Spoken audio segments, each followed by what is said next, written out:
कराची की सीमा हैदर और भारत के सचिन सिंह की प्रेम कहानी ने पूरे देश में बवाल मचा रखा है।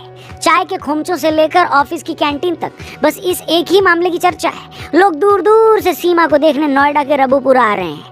हरियाणा पंजाब से सीमा को शगन डालने लोग नोएडा आ रहे हैं। सचिन के घर के बाहर नई भाभी को देखने वालों का तांता लगा हुआ है। सचिन से शादी करते ही सीमा ने हिंदू धर्म अपना लिया है। वो बाकी हिंदू महिलाओं की तरह बिंदी और सिंदूर लगाने लगी हैं। उसने अपने चारों बच्चों को भी हिंदू बनाकर उनके हिंदू नाम रख दिए हैं। पाकिस्तान और भारत के सचिन सिंह का प्यार इसकी एक बेहतरीन मिसाल है।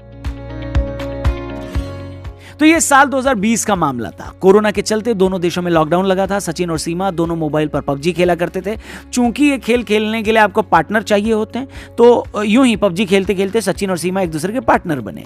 शुरू के 2 महीने सिर्फ खेल खेला, फिर आपस में एक दूसरे के नंबर एक्सचेंज किए, फिर वीडियो कॉल होने लगी। दोस्त के तौर पर शुरू हुई यह बातचीत मोहब्बत में बदल गई। सीमा के मुताबिक हम तब तक वीडियो कॉल पर लगे रहते जब तक कि हमारे मोबाइल की बैटरी वो ना हो जाती। क्या ना हो जाती राहुल जी? खत्म। इधर सीमा का सचिन के साथ प्यार परवान चढ़ रहा था, उधर वो सऊदी में रह रहे अपने शौहर से भी खुश नहीं थी। सीमा कहती हैं कि उसका शौहर बात बात पर उसे नीचा दिखाता था, जलील करता था।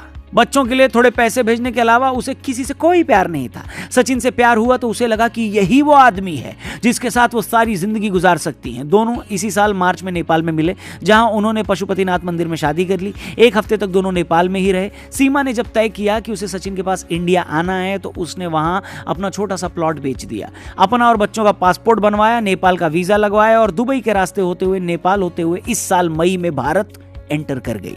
पहले 1 महीने तक दोनों एक मकान में किराए पर रहे, मगर जब उन्होंने एक वकील के माध्यम से यहां शादी करने का प्लान बनाया तो उसी वकील ने पुलिस को जानकारी दे दी। सीमा को कोर्ट में हाजिर किया गया, जहां कुछ दिनों में उसे जमानत मिल गई।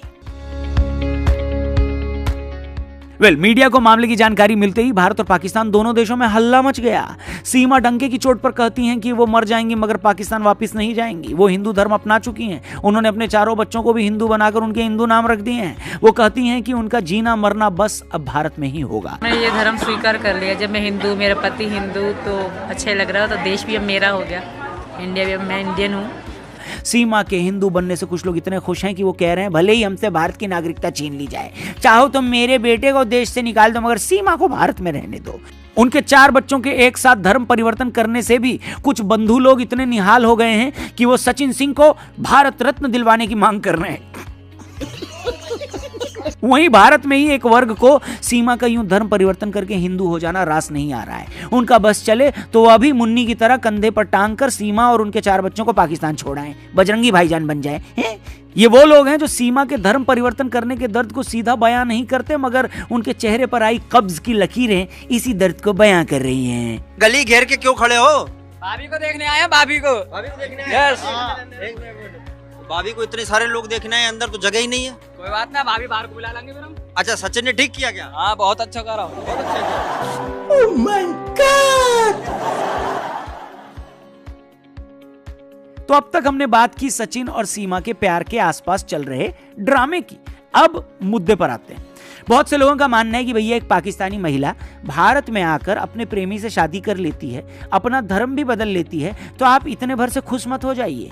एक सुंदर महिला के चक्कर में अपना काम धंधा छोड़कर मोबाइल पर पबजी खेलने मत लग जाना है। लो, ये वो लोग हैं जिन्हें सीमा के प्यार पर शक है। उन्हें यह बात हजम नहीं हो रही है कि एक 5वीं पास महिला अपनी जमीन बेचकर अपना और बच्चों का पासपोर्ट और वीजा बनवा लेती है, फिर वो दुबई से होते हुए नेपाल के रास्ते 2 दिन का सफर तय कर नोएडा भी पहुंच जाती है। इन लोगों का कहना है कि बिना किसी बाहरी सपोर्ट के एक औरत 4 बच्चों के साथ ऐसा नहीं कर सकती। इसके अलावा सचिन के मुकाबले सीमा दिखने में भी बहुत अट्रैक्टिव है। सचिन के पास कोई काम धंधा भी नहीं है। सचिन सीमा से उम्र में 5 साल छोटा भी है, एक टूटे कच्चे मकान में रहता है। आखिर सीमा ने उसमें ऐसा क्या देखा कि वो सचिन की खातिर अपना सब कुछ छोड़ छाड़ कर 4 बच्चों के साथ भारत आ गई? सीमा का भाई खुद सेना में भी है। इस बात से भी लोगों को और शक होता है कि कहीं वो कोई हनी ट्रैप तो नहीं। अगर सीमा और उसके 4 बच्चों को भारत की नागरिकता दी गई तो ये आने वाले दिनों में बड़ा खतरनाक हो सकता है। इसीलिए ये लोग सीमा को भारत की नागरिकता देने के सख्त खिलाफ हैं। उनका कहना है कि सीमा को लेकर चल रहा ये नाच गाना फौरन बंद होना चाहिए और वो सारे लोग सीमा से बस इतना कहना चाहते हैं, क्या कोई जरूरत नहीं हिंदुस्तान को तेरी, पहली फुर्सत में निकाल। वहीं ऐसे लोगों की भी कोई कमी नहीं जो पूरी तरह सीमा के फेवर में हैं। उनका कहना है कि सीमा हैदर का मामला सिर्फ और सिर्फ सच्चे प्यार का मामला है। सीमा का शौहर 4 साल से उसके साथ नहीं रहता, फोन पर उसे भला बुरा भी कहता है। ऐसे में कोई भी औरत अपने शौहर से तो उभी जाएगी ना, उससे पिंड छुड़ाना चाहेगी कि नहीं। सचिन के पास बेशक दौलत ना हो, मगर उससे सीमा को वो प्यार मिला जिसकी उसे जरूरत थी। और जब इंसान प्यार में होता है तो वो कुछ भी कर गुजरता है। ये प्यार उसे ऐसी ताकत देता है जो उसकी सारी मुश्किल आसान बना देता है। अब इनके थोड़ा फोन पे इनको डाउट होता था, पूछे ये मुझे कितना जलील करते थे। अगर बगैर बताए मैं थोड़ा कहीं चली जाती थी, इनकी फोन आती थी तो कितनी गंदी गालियां गलौज करते थे और तलाक देने की भी बात करते थे। सीमा भले ही ज्यादा पढ़ी लिखी न हो, लेकिन उसकी बातें सुनकर लगता है कि उसमें सहज बुद्धि बहुत है। इसलिए अगर वो अपनी जमीन बेचकर नेपाल के रास्ते भारत आ गई है तो कोई हैरानी नहीं है। उससे भी बड़ी बात यह है कि पाकिस्तान का बच्चा जानता है कि हिंदुस्तान में जिंदगी पाकिस्तान से कहीं बेहतर है। यहाँ औरतों को ज्यादा हक है और उन्हें ज्यादा आजादी है। पाकिस्तान के मुकाबले हिंदुस्तान कहीं ज्यादा तरक्की कर चुका है। इस मॉडर्न और डेवलप्ड इंडिया को लेकर पाकिस्तान में भयंकर क्रेज है। YouTube पर ऐसे कई वीडियोस भरे पड़े हैं जिसमें पाकिस्तानी लड़कियां कह रही हैं कि अगर उन्हें मौका मिले तो वो शादी करके भारत आना चाहेंगी। अब इंडिया जाएगी, हिंदू लड़के से शादी करके इंडिया शिफ्ट हो जाएगी, खुश रहेंगे वहाँ पे, सनातन धर्म वो कहते हैं ना अपना लेंगे, अच्छी खासी जिंदगी गुजारे। एक्सपर्ट्स कहते हैं कि सीमा का सचिन से प्यार सिर्फ सचिन से प्यार ही नहीं, भारत को लेकर पाकिस्तानी आवाम के उस अट्रैक्शन की भी गवाही है। सीमा को भी भरोसा होगा कि अगर वो भारत आएंगी तो यहाँ उसके बच्चों का फ्यूचर ज्यादा बेहतर होगा। जासूसी की बात को भी ये लोग सिरे से खारिज करते हैं। उनका कहना है कि एक अकेली औरत जासूस बनकर किसी से झूठा प्यार करके तो फिर भी दूसरे देश जा सकती है, मगर अपने 4 बच्चों के साथ जासूस बनकर दूसरे देश जाने की सोचना भी मूर्खता है। पाकिस्तानी खुफिया एजेंसी के मन में भारत के लिए कितनी भी नफरत क्यों ना हो, लेकिन वो एक औरत को यूं हिंदू बनाकर पाकिस्तान का मजाक उड़ाने देने का खेल तो नहीं खेलेगी। और एक औरत भी सिर्फ जासूसी करने के लिए दूसरे मर्द से शादी करके उससे झूठे संबंध कैसे बना लेगी। हालांकि जासूसी के खेल में कुछ भी हो सकता है, मगर सीमा के मामले में ये बहुत दूर की कौड़ी लगता है, ऐसा कुछ लोग कह रहे हैं। मैं मोहब्बत में आई हूँ, मेरे बच्चे मेरी ज़िंदगी थे, उनको मैं लेकर आई, यही कारण है। और कोई भी माँ अपने बच्चों की अगर गलत काम करती होती तो मैं अपने बच्चे कभी ना ले आती। मगर अब सवाल आता है कि क्या सीमा का प्यार सच में सच्चा है? पुलिस और खुफिया एजेंसियां इस बात से सेटिस्फाई हो जाती हैं कि वो कोई जासूस नहीं है तो क्या उसे भारत में नागरिकता दे दी जाए? कानून के जानकारों का कहना है कि सीमा को भारत की नागरिकता देना बिल्कुल भी आसान नहीं होगा। सच तो यह है कि हो ये सकता है उसे वापस पाकिस्तान भेज दिया जाए, क्योंकि नागरिकता देने से जुड़े 3 एक्ट, पहला पासपोर्ट, दूसरा सिटीजन एक्ट और तीसरा फॉरेनर्स एक्ट। इन तीनों एक्ट में अगर कोई भी विदेशी महिला भारतीय नागरिक से शादी करती है तो उसे अपने आप भारत की नागरिकता मिल जाती है। मगर सीमा के केस में चूंकि उसने इलीगल तरीके से देश में एंट्री की तो उसे पहले उसके देश में डिपोर्ट करना ही पड़ेगा।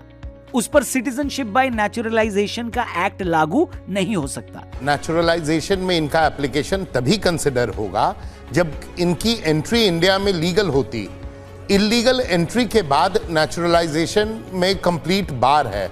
इसके अलावा भारत ने रेफ्यूजी स्टेटस से जुड़ा 1951 का रेफ्यूजी एक्ट भी साइन नहीं किया है, इसलिए भी भारत सीमा को अपने यहाँ की नागरिकता नहीं दे सकता। रेफ्यूजी एक्ट में भी अगर किसी एक देश का नागरिक ये शिकायत करता है कि उसे अपने देश में जान का खतरा है और वो शरण चाहता है तो उसे नागरिकता मिल सकती है। सीमा के मामले में एक और दिक्कत है, वो पाकिस्तान से है। पाकिस्तान मुस्लिम राष्ट्र है, सीमा खुद भी मुस्लिम रही है। ऐसे में वो धार्मिक उत्पीड़न के नाम पर भी भारत में शरण नहीं मांग सकती। इसलिए एक्सपर्ट्स का ऐसा मानना है कि हो सकता है कि सीमा को वापस पाकिस्तान भेज दिया जाए। मगर इसमें भी झोल ये है कि सीमा को पाकिस्तान भी तभी भेजा जा सकता है जब पाकिस्तान उसे वापस लेने के लिए तैयार हो। देखिए, अगर ये एक नॉर्मल पाकिस्तानी लड़की के हिंदुस्तानी लड़के से शादी करके यहां बसने का मैटर होता तो कोई प्रॉब्लम नहीं होती। हर साल ऐसी ढेरों शादियां होती हैं, मगर सीमा ने चूंकि इलीगल तरीके से एंट्री की है भारत में तो उस मामले को कानूनी तरीके से ही डील करना चाहिए।